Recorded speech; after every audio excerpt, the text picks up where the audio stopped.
This great Ringo Starr song from 1971 is terrific, and it's something that will come easy to you. You'll use 6 chords: G, A minor, C, D and F, all pretty standard beginner guitarist chords. Not only will you learn how to play this song, but I'll also show you a couple of quick tips to make some of the chord changes a little easier.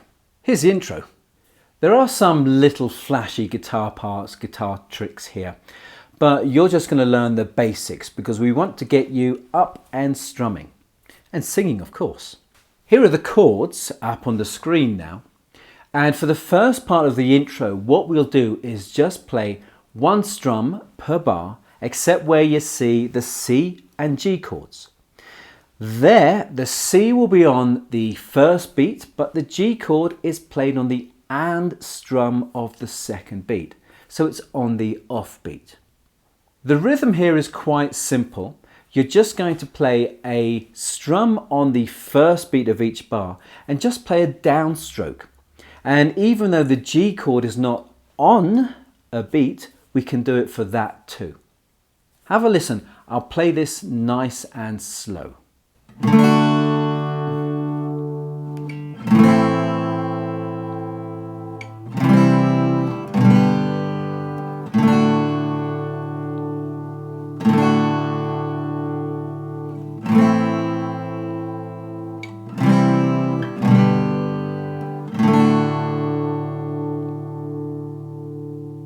And as you heard there, that is played 2 times before the second part of the intro, which is when the choir comes in. So when the choir comes in for the second part, it sings this. And while the chords are the same, so D, A minor, C, G, and then back to D, the strumming is different here. Now we've got a bit of rhythm coming up. It looks like a lot going on, but really with time and practice, this will become a for you. Also notice now that what we're going to be doing with the G chord is we'll be strumming that with an upstroke. That is just much more natural. And something else you can do is try putting a little emphasis on that when you do the up strum as well. Listening to the record, you can really hear those chord changes clearly. So play this second part of the intro with the choir just as before 2 times, okay? However, at the end, you will have an extra bar of D, but which you don't actually need to play because that's when Ringo does this before going into the verse. 4.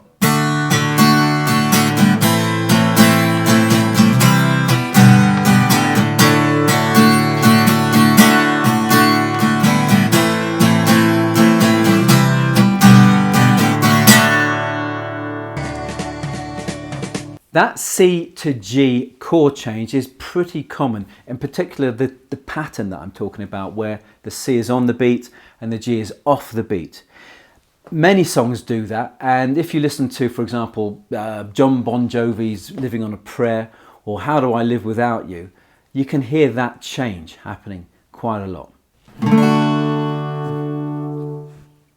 A quick tip to get you from the C chord to the G chord and the G chord to the C chord is to take a look at these 2 fingers here, okay, your second and third finger. Now on the C chord, your second and third fingers are on the 3rd fret and the 2nd fret.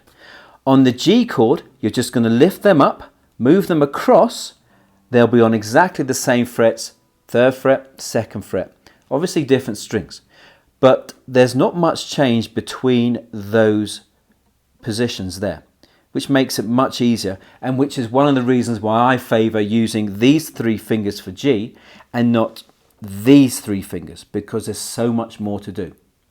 So just like this, there's your G, there's your C, there's not a huge change happening there. So try practicing that little change for a while. You know, if you're watching the match, sit with your guitar and try and make that change become part of your muscle memory. So let's have a look at the verse now, and in particular the first part, and you'll see that from the chord progression there, it's pretty much the same. The only thing is that there's no G. The rhythm is the same, so keep the strumming pattern the same as well. And for me personally, I love strumming this verse. I love the chord progression and the pattern, and I think with those chords it gives you a chance to really let go. And even the fireworks think so. Now, as you can see, the chords are just D, A minor, C and D. Great beginner guitar chords. 1, 2, 3, 4.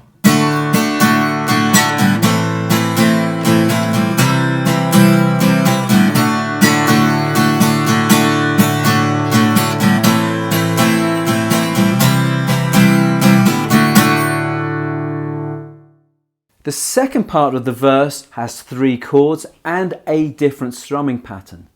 The 3 chords are F, G, F and then A. And as you can see, there's that F chord, and for many beginners it's a source of frustration, rage, hatred. But using songs, practicing it regularly will help you get past that. Don't let that little F intimidate you. So when we get to this part here with the F, G, F, A, the rhythm changes significantly. And all you're playing now is on the 1 and 2 and 3 and 4 and beats is downstrokes. Now this is really great because it gives you a chance to really whack the hell out of your guitar. So give it some oomph. 1, 2, 3, 4.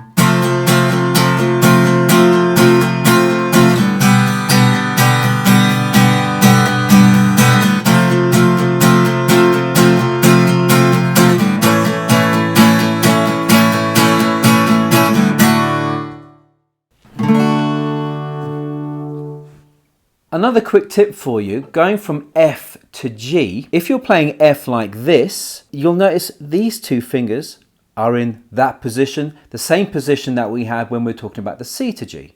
So for this, you're going to just pick it up and go across to the G chord like before. And then obviously the same will happen in reverse. Pick these 2 up, move it once, twice, and then you're in position for the F chord. Here's a little challenge for you. If you're one of those people who think, D, easy, A minor, piece of cake. Well, for that part of the verse, why don't you try using bar chords? Ooh. Using the E-shaped bar chord, which is like this here, the F chord will be at the 1st fret, the G chord will be at the 3rd fret, and the A chord will be at the 5th fret. And something to help you remember where you're going is the little dots here on your guitar. So that's your 3rd fret, that's your 5th fret. But the other ones here, if you've got them here like I have, that will be a great guide. 1, 2, 3, 4.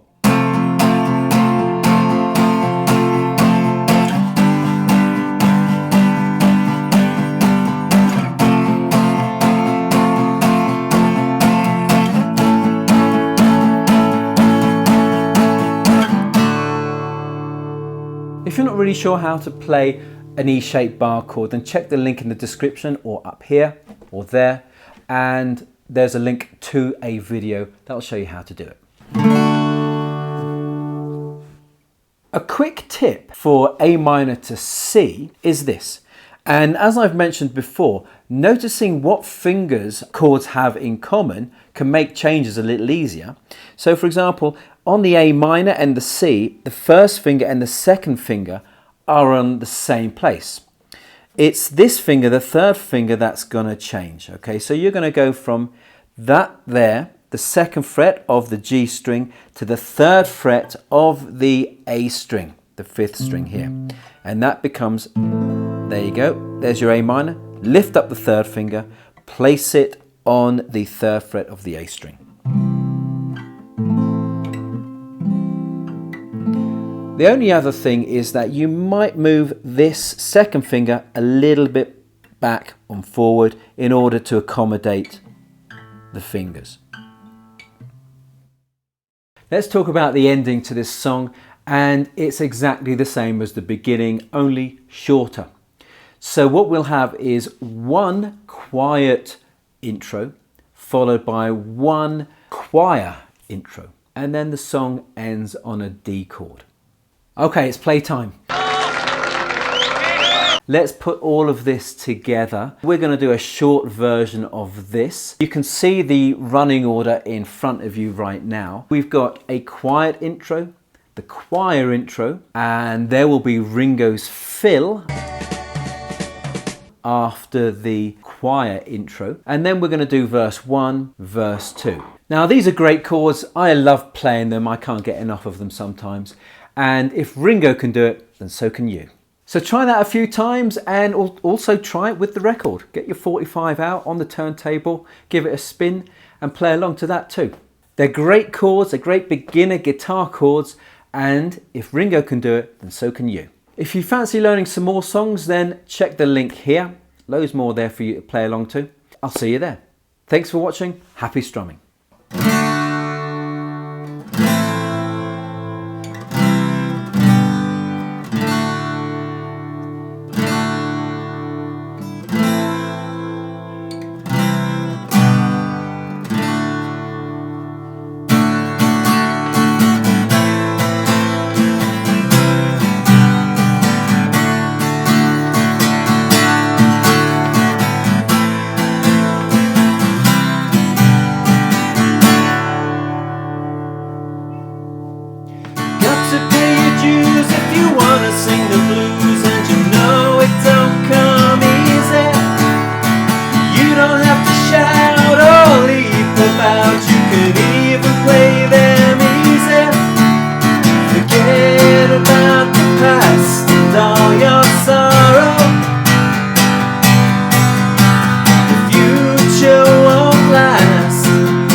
Open up your heart, let's come together.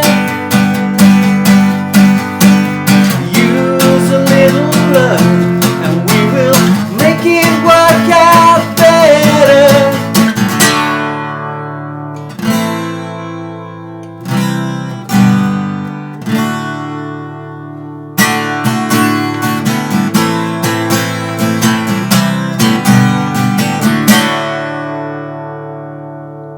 I can't remember what I'm talking about.